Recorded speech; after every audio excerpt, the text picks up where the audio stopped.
तो नमस्कार दोस्तों, आप सबका फिर से स्वागत है आपके अपने चैनल एक्सप्लोरर राव साहब में। और आज आपको दिख रहा हूँ मैं अकेला, साथ में कोई भी नहीं है। जर्नी की शुरुआत हो रही है नोएडा से, नोएडा सेक्टर 37 से। आज हम ट्राई करने वाले हैं देहरादून का एक्सप्रेसवे, जिसमें गवर्नमेंट ये क्लेम करती है कि 2.5 घंटे में देहरादून पहुँच जाते हैं। तो अभी टाइम हुआ है 7:38। ठीक है, तो 7:38 मतलब आप 7:40 मान लो। 7:40 पे हम निकल गए और जो मेरी डेस्टिनेशन है उसका टाइम दिखा रहा है 4 घंटे 16 मिनट। तो डेस्टिनेशन क्या है? डेस्टिनेशन वो है जो आपको सरप्राइज़ देना था, देहरादून की तरफ है। तो अभी यहाँ से निकल रहा हूँ। आज मैं अकेला ही हूँ। रास्ते भर आपसे बात करते हुए जाएंगे, कुछ ज्ञान की बातें आपसे शेयर करेंगे, कुछ आपके कमेंट्स देखेंगे कि उसके ऊपर क्या रिप्लाई आता है। तो शुरू करते हैं आज के व्लॉग को। हर हर महादेव। भाई यहाँ पे क्या जगह जगह स्पीड कैमराज लग रहे हैं, और इस वाली रोड पे हल्की सी भीड़ मिले ना वही सही है, क्योंकि अगर ये खाली मिली और आपने गलती से थोड़ा सा पंजा दबा दिया तो चालान आना पक्का है। क्योंकि मैं जब फरवरी में गया था ना जंजेली, उसका चालान अब आया है, जबकि सुबह 6:30 बजे की बात है। तो थोड़ा सा खाली मिला होगा, तो मेरे ख्याल से 60 की स्पीड जो अलाउड है वो क्रॉस कर गई होगी। एक बार चेक करता हूँ स्पीड अलाउड है कितनी, 60 की है या 70 की है। ये देखो दोबारा से आ गया स्पीड कैमरा, ये रहा। तो जी नोएडा ने कर दिया हमारा धन्यवाद, पुनः पधारे। तो हम वापस से पधारेंगे भाई बहुत जल्द। और यहाँ से स्टार्ट हो जाती है दिल्ली। मतलब मेरा जो चालान आया था ना वो दिल्ली वाली बेल्ट में आया था, नोएडा वाली में नहीं आया था। तो अब आएंगे कैमराज एक के बाद एक के बाद एक। और स्पीड लिमिट 60 की अलाउड है भाई। ये देखो 60 की स्पीड अलाउड है और कैमरे आने हो गए शुरू। तो अपन तो भाई 50 पे ही कर लेते हैं, चांस लेने से कोई फ़ायदा नहीं है। तो 7:53 पे हमने पकड़ लिया है Delhi Dehradun expressway NH 709B। यहाँ से स्टार्ट हो गया है। और यहाँ जो स्पीड कैमराज हैं एकदम स्टार्टिंग में, अब ये भाई 60 की स्पीड पकड़ रहे हैं, या जो इस पर अलाउड है 100 की स्पीड क्या पकड़ रहे हैं भगवान जाने। लेकिन 7:53 पे हम चढ़ चुके हैं हाईवे के ऊपर। जब तक स्पीड लिमिट का बोर्ड 100 का नहीं आ जाता तब तक भाई अपन तो 60 पे ही चल रहे हैं। क्योंकि ये वाली जो बेल्ट है ये थोड़ी कंफ्यूजिंग है कि यहाँ पे 100 अलाउड हो गई है नहीं है। मतलब अगर आपको पता हो तो कमेंट में लिख के बता देना। बाकी कैमराज ये देखो लगे हुए हैं हर थोड़ी दूर पर। इस वाले बोर्ड पे प्रॉपर स्पीड मेंशन कर दिए। यहाँ से गाड़ियों की 100 की स्पीड अलाउड है भाई यहाँ से। तो इससे पहले जो कैमरे थे पता नहीं वो 60 के हिसाब से पकड़ेंगे या 100 के हिसाब से। तो मेरी जो डेस्टिनेशन है वो देहरादून से 1 घंटा आगे है। तो यहाँ से अभी मेरी डेस्टिनेशन दिखा रहा है 4 घंटे। अब यहाँ पे वापस से स्पीड 85 की हो गई है। ये देखो 85 की स्पीड हो गई है यहाँ पे। पता नहीं भाई ये बार बार स्पीड लिमिट बदल रही है, इतना कन्फ्यूज़न है कि साला चालान आएगा ही आएगा इस हिसाब से। तो वापस से एक बार 100 का बोर्ड आ गया भाई। इस वाले पार्ट से तो मैं 2-3 बार जा चुका हूँ। मतलब ये बागपत तक जहाँ तक जाता है वहाँ तक वाले पार्ट पे तो मैं 2-3 बार जा चुका हूँ। अब उसके आगे वाला मेरे को देखना है, जो पहले तो क्या शामली की तरफ उतर जाते थे और फिर उससे जाते थे और आगे जाके फिर वापस से चढ़ते थे। तो उस दोनों के बीच वाला जो पार्ट है ना मेन, मेरे को वो देखना है, वो नया स्टार्ट कहाँ से हुआ है और कहाँ उस हाईवे पे कनेक्ट करेगा जहाँ पे हम पहले चढ़ते थे। तो स्पीड भी मैंने 100 पे सेट कर लिया। सेट मतलब 100 पे चल रहे हैं, जहाँ तक ब्रेक मारने की ज़रूरत नहीं होगी। अपन 100 की स्पीड को मेंटेन करेंगे ताकि एग्जैक्ट टाइम कैलकुलेट कर पाएँ। तो ये वाला टोल या तो अभी चालू नहीं हुआ है शायद, मतलब पैसे लेने स्टार्ट नहीं किए इस वाले टोल पे अभी। तो इस रोड के ऊपर 2 wheelers, tractor, slow moving traffic allowed नहीं है। लेकिन यूपी है तो आप कुछ नहीं कर सकते भाई। ये देखो 2 व्हीलर मिलेंगे, आगे भी जा रहे हैं। तो अगर आपको शिमला मनाली की साइड जाना है तो ये लेफ़्ट वाला एग्ज़िट लेना पड़ेगा। ये फिर आपको मिला देगा GT करनाल रोड पे। मतलब एक्सप्रेसवे जो जा रहा है ना KMP वाला, उस पे मिला देगा आगे ले जाके। अभी ये वाला देखते हैं और आगे कहाँ पे जा रहा है। क्योंकि जब मैं लास्ट टाइम गया था यहाँ से, मतलब उस लैंड की रजिस्ट्री कराने गया था, जो लैंड आज आपको दिखाने वाले हैं, तब ये रास्ता यहाँ पे आके बंद हो गया था। यहाँ से थोड़ा सा आगे आके वहाँ एक बहुत मेजर एक्सीडेंट भी होता, क्योंकि आगे उन्होंने क्या बैरिकेड रख रखे थे। ये वो पॉइंट आ गया जहाँ पे रास्ता बंद था। मतलब लास्ट टाइम मैं आया था ना, यहाँ पे रास्ता बंद था, बैरिकेड लगा रखे थे। अब ये खुल चुका है। मतलब ये मेरे लिए नया रूट है जिस पे पहली बार जा रहा हूँ मैं खुलने के बाद। तो ये आ गया जी NHI का टोल। तो अभी देखते हैं यहाँ पे एनुअल पास चलता है या क्या होता है।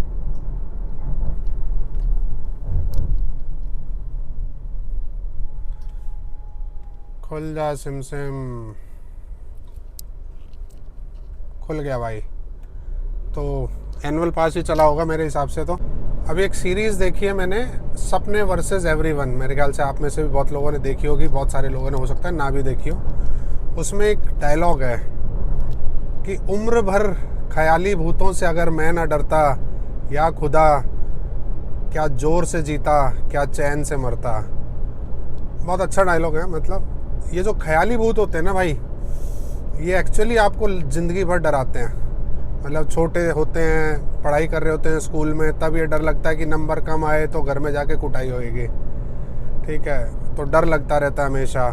उसके बाद जब आपकी गर्लफ्रेंड बन जाती है या आप शादी की एज में आ जाते हो, तब आपको ये डर लगता है कि अगर जो आपके पार्टनर की रिक्वायरमेंट है फाइनेंशियली, अगर आप उतना पैसा नहीं कमा पाए तो क्या होगा, वो डर लगता है।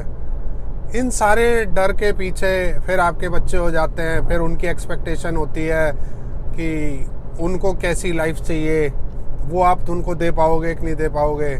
तो ये जो सारे डर है ना भाई, ये डर एक आम आदमी को प्रॉपर उसको अपनी ज़िंदगी नहीं जीने देते। तो लेकिन इसका कोई इलाज भी नहीं है मेरे ख्याल से भाई। अब मैं बोल दूंगा लेकिन वो प्रैक्टिकल है कि नहीं है। मैंने 44 साल की एज में रिटायरमेंट ले ली, और मेरा ये जो डिसीज़न था ना, ये बहुत इजी नहीं था, बहुत टफ डिसीज़न था। और मेरे ख्याल से इसकी सबसे ज़्यादा तकलीफ़ मेरे सबसे करीबी लोगों को ही होगी। बाहर वालों को तो क्या लेना देना, मैं पैसे कमा रहा हूँ, नहीं कमा रहा हूँ, कम कमा रहा हूँ, या जो भी कर रहा हूँ, उन्हें तो क्या लेना देना, जब तक कि मैं किसी से मांग नहीं रहा। बाकी जो सबसे करीबी लोग हैं उनको सबसे ज़्यादा तकलीफ़ होगी कि अगर कमाई बंद हो गई तो अब हमारी ज़रूरतों का क्या होगा, वो कैसे पूरी होंगी। बड़ा मुश्किल है भाई, बड़ा मुश्किल है। अपने लिए जीना ना बहुत ही मुश्किल काम है। ये जो किया जा रही है ना भाई, किया, इसमें एक लेडीज़ गैंग जा रहा है, सारी लेडीज़ जा रही हैं। ये देखो, थोड़ा जूम करता हूँ, मतलब ऐसे दिखेंगी नहीं, बट करना चाहिए भाई सबको। सबको, लेडीज़, आपके घर की लेडीज़ हों, लड़कियाँ, जो भी हैं, सबको अपने तरीके से अपनी ज़िंदगी जीनी चाहिए भाई। जैसा मज़ा आए, जो मज़ा आए, जो करने का मन हो वो करना चाहिए। और अभी तक इस हाईवे पे ना तो कोई पेट्रोल पंप आया है और ना ही कोई रेस्ट रूम्स की फैसिलिटी आई है। अभी तक बन रहे हैं रेस्ट रूम, पेट्रोल पंप तो बनता हुआ भी नहीं दिख रहा अभी। तो अगर बंदा सोचे ना कि चलो रास्ते में भरा लेंगे, कोई बात नहीं, तो उस बुलावे में मत आना भाई। डीजल पेट्रोल पहले ही फुल करा लेना हाईवे पे चढ़ने से पहले, जहाँ से भी चल रहे हो। इस पूरे हाईवे पे कहीं नहीं मिलने वाला आपको। ये भाई लेफ्ट साइड में गाड़ियों की भीड़ देख रहे हो, बस ये एक वॉशरूम वगैरह ये जो ऑपरेशनल हुए यहाँ पे हुए, इसलिए सारी भीड़ यहीं पर है। तो ये जो लेफ़्ट वाला एग्ज़िट है, ये जा रहा है यूपी हरिद्वार के लिए है। अगर आपको हरिद्वार जाना है या रुड़की जाना है तो उसके लिए ये वाला लूप बनाया है इन्होंने, लेकिन अभी ये चालू नहीं है, शायद अभी चालू नहीं है, थोड़े टाइम बाद चालू हो जाएगा। तो जी एक और टोल आ गया है, और NHAI का पास जो है वो बिल्कुल वैलिड है। एनुअल पास वैलिड है भाई NHAI का। इस पे खुल जा सिम सिम। खुल गया। टोल पार करते ही भीड़ लग रही है, क्योंकि यहाँ पे टॉयलेट फैसिलिटी वगैरह यहाँ पर है, तो लोग यहाँ पर टॉयलेट्स के लिए रुके हुए हैं, कुछ खाने पीने के हिसाब से रुके हुए हैं। ये वाला जो लूप उतर के हम जहाँ पे मिलेंगे, मतलब ये ऐसे लूप उतर के जहाँ पे मिलेंगे, वो वही रोड आ जाएगी जो हम शामली से पकड़ते थे पहले। मतलब बागपत से उतर के शामली हम पुराने रोड से जाते थे, और शामली से वापस दिल्ली देहरादून पे चढ़ते थे ना, हम उसी रोड पे मिल जाएंगे अब। तो बागपत से लेकर इस रोड तक पहुंचने वाला जो पार्ट है, ये नया था मेरे लिए, फर्स्ट टाइम था। बाकी जिस रोड पे अभी आ गए, इस पे भी मैंने पहले ट्रैवल किया हुआ है, और बागपत तक का जो रोड था उस पे भी पहले ट्रैवल किया हुआ है। तो अब अपन सीधा पहुंच जाएंगे देहरादून। तो अभी देखते हैं जहाँ मुझे जाना है, ये छुटमलपुर से लेकर जाएगा या सीधा देहरादून सिटी लेके और फिर वहाँ से लेकर जाएगा। जहाँ पे भी रश कम होगा, शॉर्टेस्ट टाइम होगा, गूगल मैप्स वहाँ से लेकर जाएगा। तो भाई यहाँ से भी देहरादून लगभग 70 किलोमीटर रहता है। मतलब इस वाले हाईवे पे अभी हमें 70 किलोमीटर चलना है, और आज मैं देहरादून होकर ही जाऊँगा, क्योंकि मुझे टाइम भी चेक करना है ना, वो 2.5 घंटे वाला। तो देहरादून होकर ही जाऊँगा। तो देहरादून सिटी में जब उतरेंगे तब अपन टाइम नोट करेंगे कि कितनी देर में अपन अक्षरधाम से लेकर, जहाँ से ये हाईवे स्टार्ट हुआ था, और देहरादून जहाँ पे ये हाईवे ख़त्म होगा, तो उसमें कितना टाइम लगा। स्पीड लिमिट इस पर भी 100 की है। तो भाई ये आ गया तीसरा टोल इस रोड का, तीसरा टोल आ गया है। कौन सी में लगाएं भाई, कौन सी में लगाएं? इसमें लगाते हैं चलो। ये टैक्सियों के ऊपर बड़े बड़े बैग बांध के भाई बहुत सारी गाड़ियां जा रही हैं। अभी लोग मसूरी जा रहे हैं, कहाँ जा रहे हैं पता नहीं। हालांकि मैं जिस एरिया में जा रहा हूँ वो कोई ऐसा मशहूर एरिया नहीं है जहाँ भीड़ मिले, बाकी कह कुछ नहीं सकते। तो जहाँ मुझे जाना है वहाँ के लिए तो मैं लेफ़्ट भी उतर सकता हूँ नीचे, 6 मिनट ही ज़्यादा लगेंगे।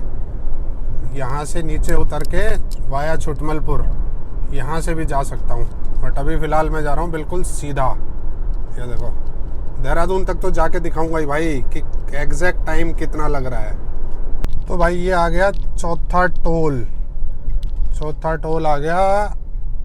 हाँ चलो इस पे ले लेते हैं, इस पे भाई कोई कार्ड वाला ना फंस जाए।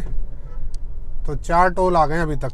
तो अब ये जो एलिवेटेड रोड है ना, ये पूरी वाइल्ड लाइफ के ऊपर बनी हुई है। नीचे पूरा जंगल है और उसके ऊपर ये एलिवेटेड रोड बनी हुई है। इस पे हॉर्न बजाना भी मना है क्योंकि जंगली जानवर डिस्टर्ब होते हैं। बाकी ये काम मतलब बहुत बढ़िया हो गया, क्योंकि नीचे वाली जो रोड है ना, पुराना जो रोड है, वो तो बहुत ही कंजस्टेड है और बहुत ही बैंड एंड मतलब बहुत स्लो हो जाता है वहाँ पे स्पीड ना। ये बढ़िया काम हो गया भाई। और सामने पहाड़ियाँ दिखने लग गई, कैमरे में आ रही हैं कि नहीं पता नहीं, लेकिन थोड़ी थोड़ी पहाड़ियाँ सी दिखने लग गई। बहुत छोटी छोटी, मतलब ऐसे बहुत ऊंचे पहाड़ नहीं है, छोटी छोटी पहाड़ियाँ सी हैं भाई। यहीं से जाम मिल रहा है, क्या हो गया? अच्छा, क्रेन काम कर रही है ना ऊपर, इसलिए एक ही लेन चालू है और उसमें भी ट्रक खड़ा है। तो यहाँ पर यूपी होता है ख़त्म और उत्तराखंड होता है शुरू। तो सामने जो टनल आ रही है उस पर उत्तराखंड ने हमारा स्वागत कर दिया है। ये देखो, एक छोटी सी टनल आएगी, यहाँ से उत्तराखंड शुरू है। तो जैसा मैंने आपको पहले बताया था भाई, खास ख्याल रखना खास कि एक भी पेट्रोल पंप ऑपरेशनल नहीं है अभी इस पूरे हाईवे पे। तो गलती से भी ये प्लानिंग मत कर लेना कि रास्ते में भरा लेंगे। अपनी टंकी फुल करा कर ही चलना भाई, दिल्ली नोएडा जहाँ से भी चल रहे हो। तो हाईवे हो गया ख़त्म और ये सिटी रोड हो गई है शुरू। यहाँ पे 40 की स्पीड लिमिट है और हम पहुँच गए 10:23। तो 7:53 पे हम हाईवे पे चढ़े थे और 10:23 पर हमारा हाईवे पूरा हो गया है। एग्जैक्टली 2.5 घंटे भाई, एग्जैक्टली 2.5 घंटे। तो जो गवर्नमेंट का क्लेम है हाईवे टू हाईवे, मतलब हाईवे के स्टार्टिंग से हाईवे के एंड वाला जो पॉइंट है, वो 2.5 घंटे में एग्जैक्ट कवर किया हमने भाई। और अब यहाँ से मुझे 1.5 घंटा और लगने वाला है जहाँ मुझे जाना है। मतलब अभी तो देहरादून भी नहीं आया, देहरादून भी थोड़ा सा आगे है। तो अब अपने को मिलने वाली है पतली पतली सड़कें, बॉटल नेक, और जितना भी ट्रैफिक हाईवे से आ रहा था वो सारा आके यहाँ पे इकट्ठा हो जाएगा।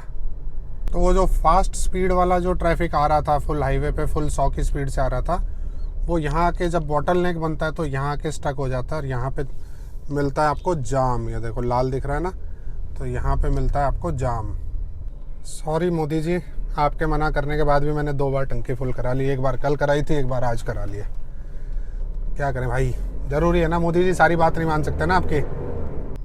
अब यहाँ से लेंगे भाई हम लेफ़्ट शिमला बाईपास रोड के ऊपर। और इसका शिमला बाईपास रोड जो नाम है ना, वो सही नाम है, मतलब ये रोड शिमला की तरफ जाता है, पौंटा साहिब होता हुआ शिमला की तरफ जाता है।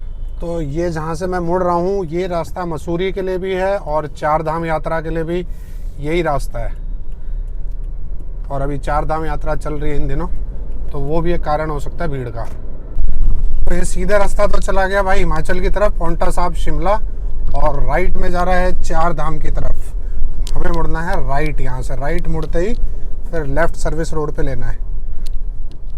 ये मुड़े हम राइट, सीधा भी जा सकते हैं, पहले तो सीधा ही जाते थे लेकिन आज उसको 8 मिनट स्लोअर दिखा रहा है। और ये वाला एक नया रूट है, ये देखते हैं। इससे पहली बार जा रहा हूँ, वैसे उस वाले से ही जाता था, तो यहाँ से देखते हैं।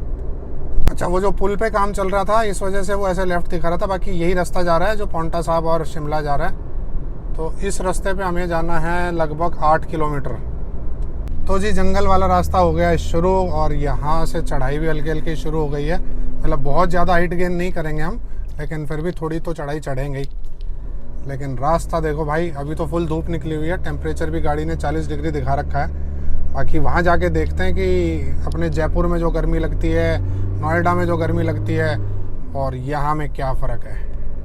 तो जी इन पहाड़ों के बिल्कुल नज़दीक आ गए। ये देखो पहाड़ दिखने लग गए ना बड़े बड़े। तो जी फाइनली पहुंच गए हैं अपन लैंड के ऊपर। ये देखो, मतलब ये 600 गज है अपने पास, इधर चल रहा है काम। तो भाई अपने पास अभी दो रास्ते हैं, एक आसान और एक मुश्किल। नहीं भाई, दोनों ही मुश्किल है। या तो अपन इस लैंड के ऊपर कुछ बनाएं, या फिर इसको बेच दें और अपन एक अर्बेनिया में कैरावैन बनाए, जिससे हम का मतलब हम में पता नहीं कौन है, मैं घूम सकूं। या फिर यहीं बना के जो भी साल 2 साल लगेगा इसको धीरे धीरे बनाएं और यहीं बस जाएं।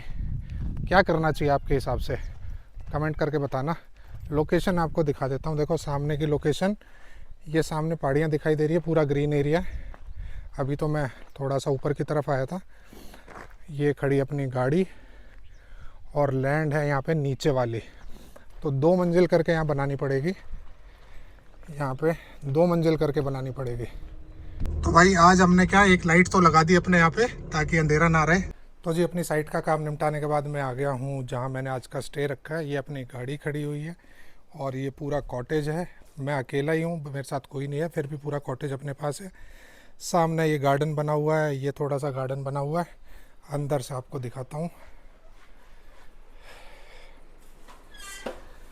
ये एक हॉल हो गया, ड्राइंग कम लिविंग एरिया। ये डाइनिंग हो गया, ये एक बेडरूम हो गया, ये किचन हो गई और ये दूसरा बेडरूम हो गया।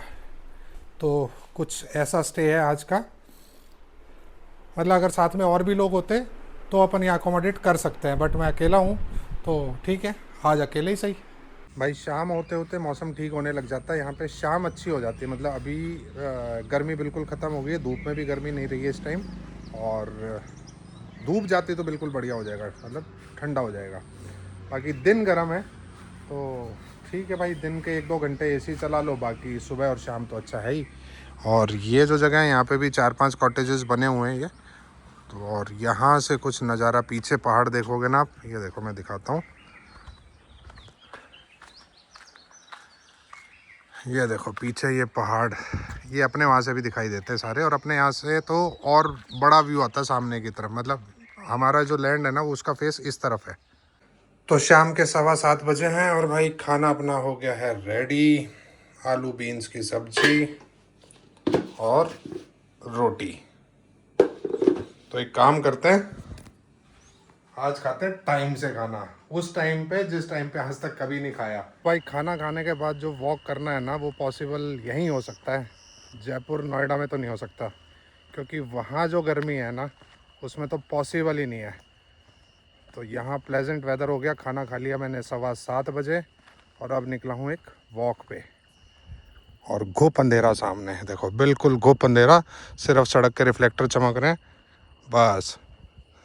ये देखो ना आगे कोई ना पीछे कोई, सामने लाइटिंग दिख रही है शहर की। रुको जूम करता हूँ, ये देखो ये देहरादून शहर की लाइटिंग है। तो जी खाना भी खा लिया, वॉक भी हो गई, व्लॉग भी एडिट कर लिया लगभग, और अभी भी 9 ही बजे हैं बस।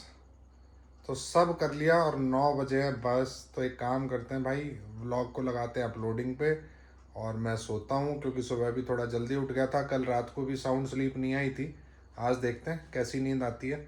थक तो गया ही हूँ, क्योंकि सुबह से गाड़ी चलाकर आया, फिर वो पाइप ख़रीदा, यहाँ पहुँचने के बाद उसके ऊपर वो वेल्डिंग कराया, फिर वहाँ वो लगाया, वो सब करते करते दोपहर में लंच भी नहीं किया था।